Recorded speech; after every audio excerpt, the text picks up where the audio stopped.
Sepp Holzer's largest installation in North America, the place of gathering created. Call it fate or madness, but in 2009 I bought 95 acres in Dayton, Montana, overlooking Flathead Lake, nestled in on the Flathead Reservation. My name is Katerina Hirsch, and I'm the steward or owner of this magical land. Buying this large amount of land was a huge departure for me in the way I had managed my life up to that point. I was always very conscious of not having a huge overhead, keeping it small and manageable so I was free to travel and move as I pleased in this world. But when I sat in Germany searching the internet for a new place to live and saw a picture of this land for the first time, I had quite a strong experience. It felt like I got a physical hit, and simultaneously in my mind's eye I saw a wooden sign with a little arrow that read, "This is the place of gathering." I was quite perplexed, and my curiosity was kindled. Parallel to this visual, the energy shifted quite clearly in that moment from Katerina is looking for a little place to live to this land has its story, and I can decide if I want to be part of it or not. That was the moment the story took on a distinct sense of being guided. I was so intrigued by all of it that I was willing to expand my boundaries way beyond my usual sense of security and comfort. I wanted to be part of the story and entered into this great adventure. I had previously thought that my financial means allowed a small house, maybe 5 acres. This, on the other hand, was more than double the expense of my previously imagined limits, and much more land than I ever imagined. I remember at one point stating to, the great pumpkin in the sky, I want to go on record saying that I want to be part of this. But if I am the right person to steward this land, you guys have to come up with the money. I do not have it. 1 month later, the money was there.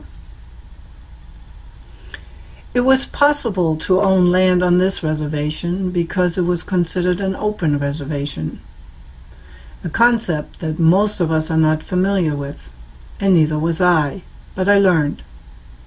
So as far as I understand it, is that in the late 1800s, this reservation was to be shut down completely, but then the plan was revised.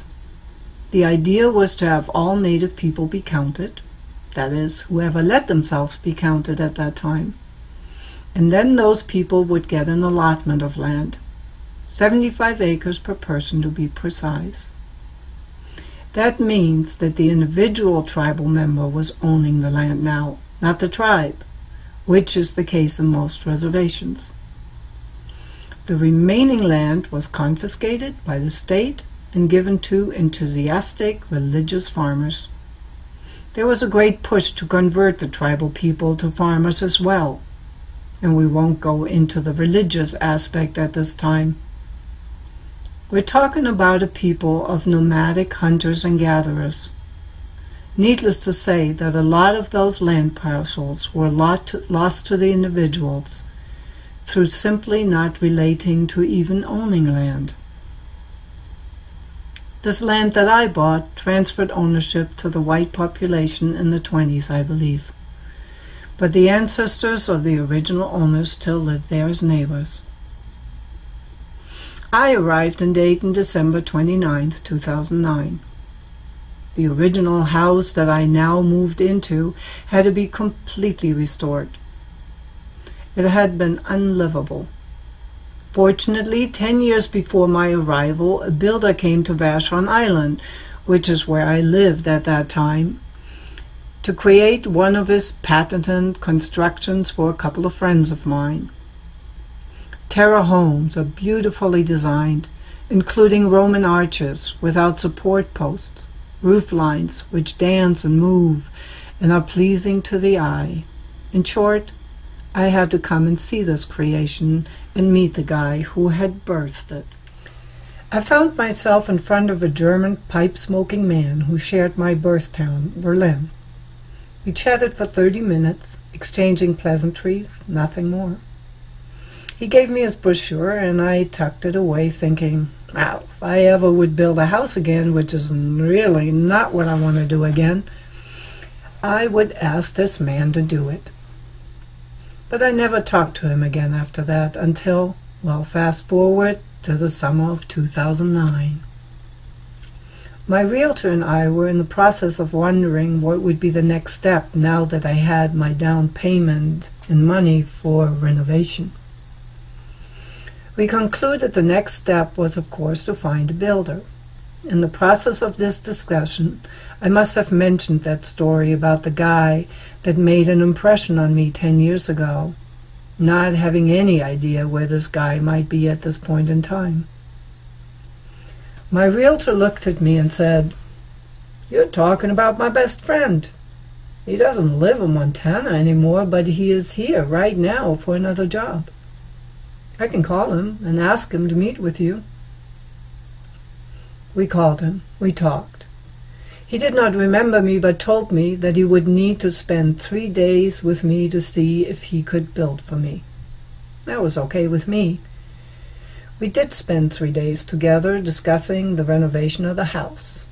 What did I like? Colors, him trying to feel his way through who I was, and if he could work with me.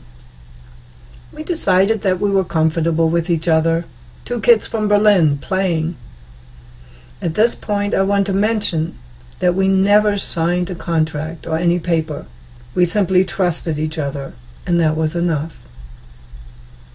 He later told me, "Seeing the expression in your face when you step into the finished house for the first time, that is my reward." We talked about possible start times, maybe September, and that was that. He gutted the house, added a second story, applied a new roof, new plumbing, and a new electric, and I was delighted with the result of his efforts. He had not only rebuilt the house to a beautiful house, but had built my home. But Homeland Security had delayed my arrival to the dead of winter. My son Julian and his girlfriend offered to help with the moving in. They arrived a little earlier than me, greeting me with a welcome home sign written into the snow. What a lovely beginning. They left pretty soon, and that is when the time alone started.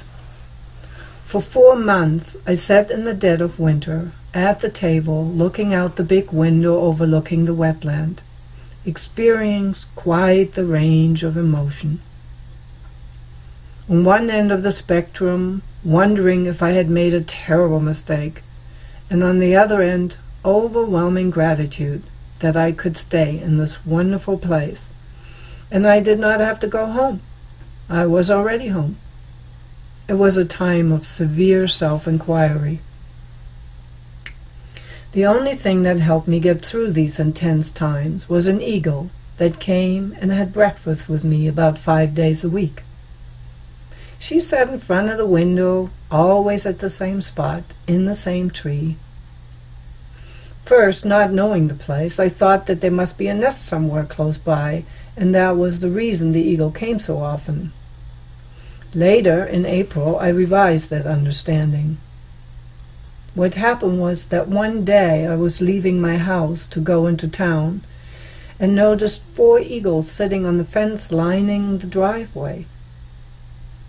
The adult eagle, I imagined a female, had brought her offsprings. I stopped the car and thanked her for introducing what I imagined was her family to me, and acknowledged the honor of the gesture she was showing me. I never saw her again after that day. I imagined she had come to say goodbye. I did not need her anymore. I further imagined that those previous visits were not an accident. It was those visits that helped me through those initial times. Sitting there those first 4 months, I got to know the land a little as well. I felt propelled to smudge the entire fence line of the property one day, singing and chanting all the way. After a little while, though, I noticed that the wetland was really a dead zone. The water was limp and murky, and nothing really wanted to grow there. It had been desecrated by man in the past. It seemed that somebody had taken large amounts of gravel and tried to dry out the wetland, creating what looked like a gigantic, long and straight runway of rocks and gravel. The topography looked completely unnatural when observed from above. Not much would grow there, just a little dried-out knapweed. We never found out when it really happened, but we speculated that the runway, as we called it, was created during the rebuild of the 93 highway. Wetland is generally not very valuable in Montana because it is considered unusable land. The first thing I had done was throw out all the cows that had grazed on the 95 acres. But that action alone did not seem to solve the problem. As I did not know enough to restore the wetland by myself, I looked for help. Right after it was clear that I was moving to Dayton, my longtime friend told me about this Austrian rebel farmer, a world-renowned permaculturist extraordinaire, Sepp Holzer. She said, "With this land, you have to invite him." One of the places I traveled to teach my energy medicine seminars in was Austria. During one of my trips, I went to visit Sepp in his place, the Permaculture, which is located in the coldest part of the Alps, the Siberia of Austria, as they call it. He created a Shangri-La that is famous for its many ponds and waterways, its harmony, and among other miracles, for growing lemons in the snow. I told him about my land on the Flathead Reservation and explained the problem that I perceived with the wetland. He immediately agreed to come and told me, "Whenever you are ready, let me know. I will be there." Later, during the workshop, a lot of people came up to me and asked me if I could give them hints on how I managed to make him agree to come and help. I was surprised by that question. I had simply asked, and he had agreed. It took me a year, though, to feel like I could invite him officially. Financially and community-wise, I was reluctant to take that step earlier than 2012. The agreement with Sepp was made in early 2011. It was amazing what happened next. I thought that I was hiring Sepp to come and help me with this project. We would do the work together and he would leave again. But what actually happened after this invitation was astounding and so far-reaching for so many people that I could have never foreseen all the implications of this action at the time. One day during the winter, after I invited Sepp, sitting back in Dayton, a group of local permaculture people called me one day. They had heard about Sepp's coming. Don't ask me how they found out. But they made it very clear that they wanted to come over, right there and then, in the middle of a snowstorm. I could not believe my ears. I said, "Well, in that case, I will make tea." The group consisted of 4 people. One of them was a native man that had grown up on the reservation and had undergone training in permaculture years ago and wanted to bring those teachings to his people. The group's message to me basically was, "You cannot keep Sepp Holzer all to yourself. You have to open this up to the public as an event or a seminar. We want to help and we want to be part of this." Up to that point, I did not really know the reputation that Sepp Holzer has in that world. It seems to me that he is seen and admired as the Dalai Lama of permaculture. I subsequently discussed the idea of making this an event with the group, and we came up with a plan. I had set the date to the first 2 weeks of May 2012. It was decided to add another well-known teacher, Michael Pilarski, to come and offer a 2-week certification program before we transitioned into Sepp and the installation that would transform the dead zone into a functioning wetland. At this point, I want to clarify my intent for the work I imagined with Sepp. I am not a farmer. I'm an energy worker, artist, and teacher. So my idea was simply to re-energize the wetland, the grasses, and especially the water quality. I wanted to bring this area back to life so people in the future would be able to come, enjoy the life there, heal, and come home to self. Maybe a healing center. I never imagined that I would end up with a setup for a large farm. In any case, whatever the plan was, I felt like I needed to work within the community to show my respect for the place that I was stewarding and its heritage. Not to mention permitting and paperwork for a project like this. That is where my tribal genie came in. He was one of the original 4 that came to me in the snowstorm and offered to act as a bridge to create communication between me and the tribal community. It was a strong desire of mine to have the tribal community involved in this project in recognition of the history of the land. Over the next year, he took me from office to office so I could meet decision makers within the Flathead tribal community. We took the DVD that described the work that Sepp Holzer had done and presented my plans and the intent of my mission, inquiring if I needed permits or other paperwork. We also went before the council of the tribal elders. I explained my intent around healing the waters on the land and asked for their blessing, bursting into tears as I was doing so.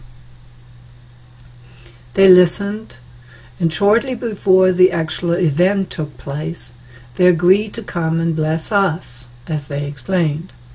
The land was blessed and didn't need it, but us, we were a different story. Working with the tribe was, as it turned out later, a great blessing, because it protected me from the scrutiny of the state after the work had been done. Another far-reaching event was meeting Michael, a young man that called me one day asking to come up to talk to me about helping with a seminar in exchange for being able to attend. He came up from Missoula. We talked for a while and instantly connected. He wanted to dedicate himself to the permaculture work, and with his knowledge of plants and his general wisdom way beyond his years, he became an important part of the place of gathering, at least for a little while. During 5 years, we had our ups and downs, our triumphs and adjustments. He's not connected to this place anymore, but without Michael, this place would have not developed as it has today. We worked and prepared for the event. I bought a 30-foot yurt from a local Montana company, and they were gracious enough to come and erect the building on an insulated foundation that the boys and I had built. The christening for that space was a blessing ceremony that was held by the spiritual leader of the Kootenai. 50 people, including Sepp, participated in that ceremony before we ever started digging. In the beginning of the month-long event, I found that Michael Pilarski had his own way of running his seminars. He wanted community building, meaning everyone had to live together during his seminar. During the time with that, I originally did not want anyone living on the land, but I agreed to have Pilarski build the infrastructure that he needed. Not in my wildest dreams was I prepared for the little Woodstock that developed. We had a cooking tent, a communication tent, a shower tent, an outside meeting tent, and a seminar tent. That tent was supposed to be a few temporary poles with a plastic liner thrown over it. Well, while they were constructing it, One of the builders came up to me and said, "Want it permanent?" I could not believe my ears. Mind you, I'm a German Capricorn, trained and raised in Germany. You don't just make a building permanent in an instant without plans for it. But in that moment, not knowing really how to respond, I said, "Sure." I guess that meant they threw a few more rafters up on the roof to make it more stable. Pilarski and his army of helpers furnished the place. Couches, chairs, and wood stoves arrived. I watched in amazement as I had other problems to solve, like where and what heavy machinery to get for Sepp's work. Not my area of expertise, that's for sure. My sons came to help, and the older one promised to give me a year of his life to support these efforts. What a blessing. He was instrumental in my sanity during that time, and he stayed longer with infinite patience and helping hand. Well, the day came and Pilarski started his workshop. In the meantime, my oldest was busy trying to deal with the airlines daily for a week to unravel the endless screw-ups that were created by them so we could get Sepp and his translators over here. Sepp does not speak a word of English, so we needed to find capable translators, not only knowledgeable in language skills, but in the subject matter as well. Housing was prepared, and a friend of mine came and took the position of Hausfrau, as she called it. In effect, she cooked for all of us in the house, including Sepp and his people that came with him, as well as taking care of the lunches for 100 people during Sepp's 2 weeks of teaching. All of this was done out of the kitchen in my house. The chaos was remarkable. The plan was that Sepp would come, assess the situation on the land, and then we would start the work next day. He had said to me in Austria when we met that we should talk privately the first day because he assumed that I would veto some of his plans. He told me in his experience that was what normally occurred. I told him, "Why would I pay you a lot of money to come and help and then not do what you suggest?" He smiled and said, "We'll see." So in other words, we had no definite ideas until he arrived in Montana. When I had talked to the tribe, I had shown them my plans with the words, "These are my ideas of how to address the problem in the wetland. But if Sepp Holzer suggests something else, I will follow his advice." They seemed to be okay with this plan of action. What I hadn't quite understood was that Sepp primarily is a farmer, and also did not quite understand his expansiveness of thinking. He arrived. The next day we walked the land.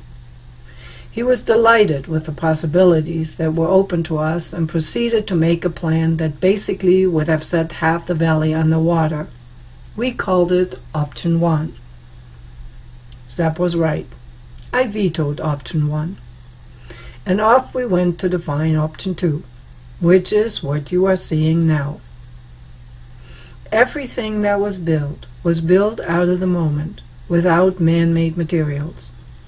There was no plan made for the dam that was built, no plans for the hugel beds, and no plans for the waterways. He simply created out of the moment, all the while creating curriculum to teach the 100 people that had come to be part of this event. It was astounding. My job was to say yay or nay, get all the materials together, and manage the project. In short, the person who makes it happen. Here's a little on Option 2. When we walked the land with Sepp, he carefully looked at the topography and the existing waterways. In his plan, he did not alter the waterways in any way. The tribe came by after the work was mostly completed and checked if existing waterways had been compromised, and walked away satisfied that nothing had been really disturbed. He simply deepened the existing waterways around the gravel runway and arranged the dead materials, dead trees and shrubs, into 6-foot-high meandering piles of debris, the hugel beds. Later those were covered with a little topsoil, branches to secure it all, and straw to protect the earth from being dried out. Idea being that the debris will decompose over the next decade, creating beautiful, luscious humus that will restore the fertility of the entire area. Since none of this was planned, we had nothing to plant into the hugels. Volunteers sprang up and donated berry cuttings, seed potatoes, Jerusalem artichokes, and small fruit trees, to name a few. The waterways that flowed around the hugel installation were bringing moisture to the gardens. The dew rises in the morning hours to nurture the fruit trees that were planted at the edge of the waterways surrounding the hugel beds. The waters that come from the mountains through this valley flows through Cattleland. So as it is running underneath the hugel beds through the gravel, it is being cleaned and revitalized before it enters the big pond and eventually unites with the waters of Flathead Lake again.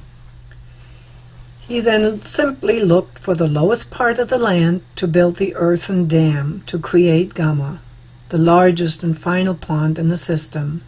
That, as we later found out, has an artesian spring as its core.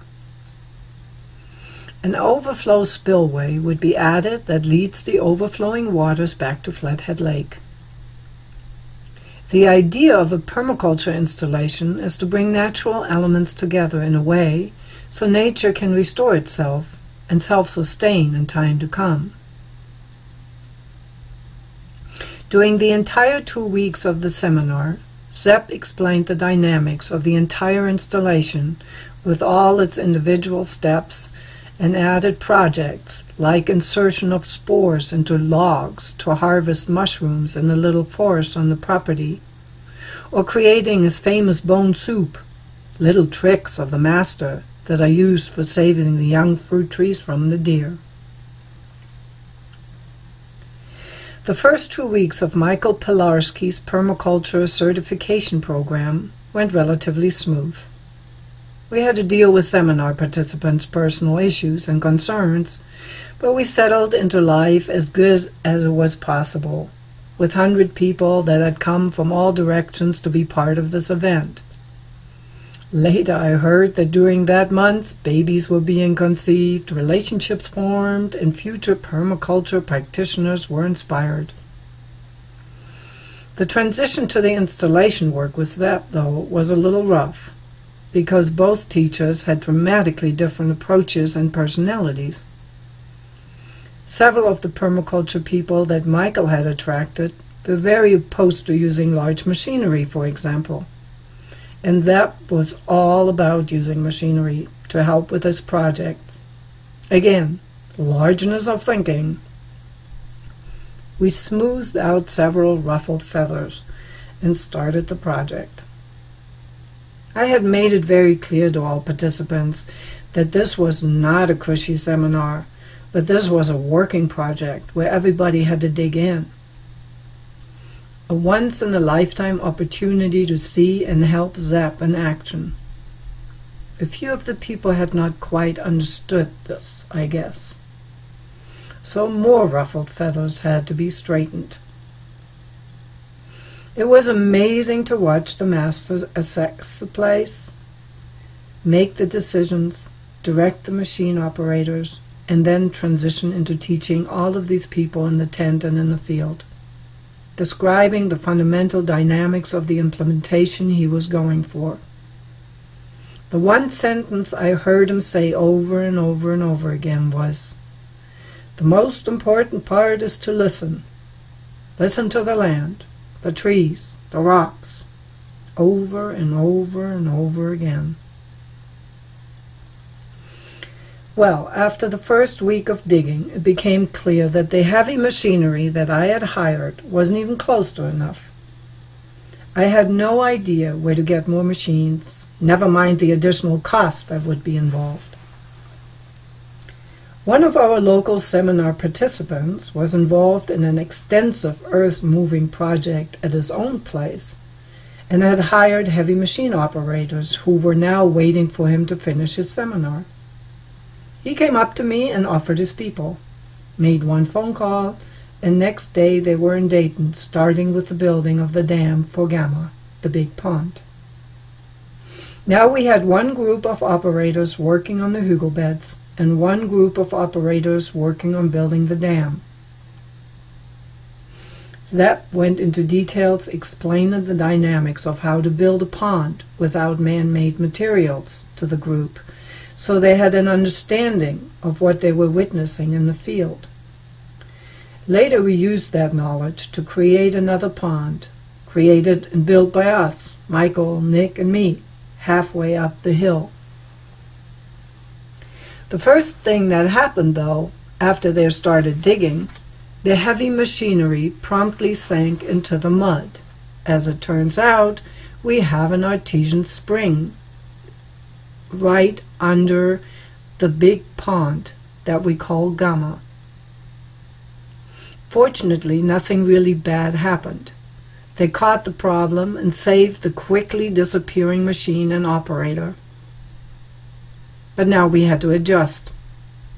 We could not use the earth that came from the site to build the dam because it was way too waterlogged. We needed clay-based dirt. So off we went, looking if there was clay on the land. Sepp picked a spot, and we bought another excavator and a couple of dump trucks and started digging, loading the dirt and bringing it to the area of the dam in a plume of dust. After a few days of this, the owner of the newly arrived heavy machinery took me aside and said, "Katerina, I want to check in with you. Just our operation will be $5,600 a day. Are we okay?" I swallowed hard. This was $5,600 a day for who knows how long, and all of it beyond my outside financial estimate for the project. But what could I do? I was committed. I could not stop the whole thing at this point. We would have ended up with a gigantic mud pit. So I hoped and prayed that somehow all of this would work itself out, and I said, "You will get your money. All is well." I do have to say that in the final days of Sepp being there, my system was under so much stress that I was literally just passing water, especially since the 2 weeks that I had hired him for were up before we finished the work, and we were forced to finish the installation without the master's advice. I was reaching the end of my resilience. Somehow, though, I must have looked okay from the outside. Seminar participants who watched all of these goings-on communicated their awe to me by remarking on my calmness through all of this. Little did they know what was really going on inside. After Sepp left, it took us 2 more weeks to finish with all the heavy machinery. All the seminar participants who had helped with planting the raspberry bushes, the carrots, the potatoes, and everything else that was donated by helping souls left. The tents were taken down and little Woodstock slowly dissolved. The few young people stayed behind to help plant the rest of the trees and help with the integration of the installation. I was in complete shock and exhaustion. Here I was. I had asked for the re-energizing of the wetland and waters. Sepp had given me that, and he topped it with an entire farm with more than 100 feet of hugel beds and waterways, including a big pond with a dam that was tunneled promptly by the muskrat family in the first year. All of it within a 2-week period and without any planning whatsoever. It took me an entire year to begin to process what had happened. It is a little like wanting a toy truck for Christmas so you can go vroom vroom with it and play. And what is given to you is the entire toy store, including the job of running it now without any experience. Michael, the young man from Missoula, and I had numerous meetings and talks on how to proceed in defining what we wanted to create now out of this and what our roles would be. It was a huge adjustment. Everything had changed. Over the whole summer, the planting and seeding in the hugels were completed. We were in awe about the speed that nature turned around. Within 2 weeks, the waters had cleared from a mucky brown sludge to crystalline wishing well water. Water plants and growth in the hugels catapulted. It was amazing and a privilege to watch nature restore itself. As autumn approached, I looked at the pole frame of the seminar tent that was left standing, the one that had been made permanent, you remember? Well, I looked at the wooden structure and thought, if I leave it standing without protection through the winter, it will be destroyed. So I looked for solutions. A local builder who had very generously donated use of his equipment and his time during the seminar told me that he could help me construct a straw bale building for $10,000 out of these poles, so we could have a finished shell that would protect the wood structure. Here we were, the builder, my sons, Michael, and a few helpers and myself. I was determined to save the wooden structure, and in August we started building the straw bale house that was designed to be the seminar barn for the future. Of course, once again, I had no clue what I was getting myself into. I trusted that man knew what he was doing. Well, I will spare you the suspense. He did build a shell, but we found out the next spring that major structural mistakes has been made. We now had to go back and fix those mistakes. More time, more money. To make a long story short, the building was finished in 2016 and the cost rose to $150,000 because we had to redo a lot of things like a faulty roofline. In the end, a wonderful woman, Marilyn, who knew what she was doing with her extensive experience in building straw bale houses, helped us finish the barn to make it into what it is now, a very comfortable house to live in. Quite the learning curve for us all. In 2015, we mounted a last push.